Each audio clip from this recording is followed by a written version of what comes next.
দেশের অর্ধেক মানুষ ইন্টারনেট সেবার বাইরে রয়েছে। 50.4% মানুষ ইন্টারনেট ব্যবহার করে থাকে। ইন্টারনেট ব্যবহারের ক্ষেত্রে গ্রাম এখনও শহরের চেয়ে পিছিয়ে। শহরের 60% মানুষ ইন্টারনেট ব্যবহার করে, গ্রামে এ হার 46%। বাংলাদেশ পরিসংখ্যান ব্যুরোর এক জরিপে এ তথ্য উঠে এসেছে। জরিপে 5 বছরের বেশি বয়সের মানুষকে ইন্টারনেট ব্যবহারের উপযুক্ত হিসেবে বিবেচনায় নেওয়া হয়েছে। গত জুলাই থেকে সেপ্টেম্বরের মধ্যে জরিপে এই তথ্য নেওয়া হয়।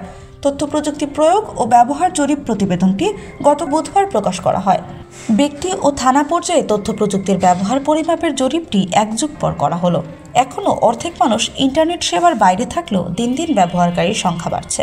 প্রতিবেদনে দেখা যায় 2022 সালে দেশে ইন্টারনেট ব্যবহারকারীর হার ছিল 38.1%। পরের বছর বেড়ে হয় 43.6%, আর এই অর্থ বছরের প্রথম প্রান্তিকে 50.4% উন্নীত হয়েছে।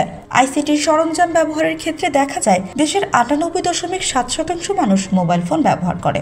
স্মার্টফোন ব্যবহার করে 70% মানুষ। কম্পিউটার ব্যবহার করে 9.2% মানুষ। রেডিও 15, টেলিভিশন 64 ও ফিক্সড ফোন ব্যবহার করে 1%-ও কম মানুষ।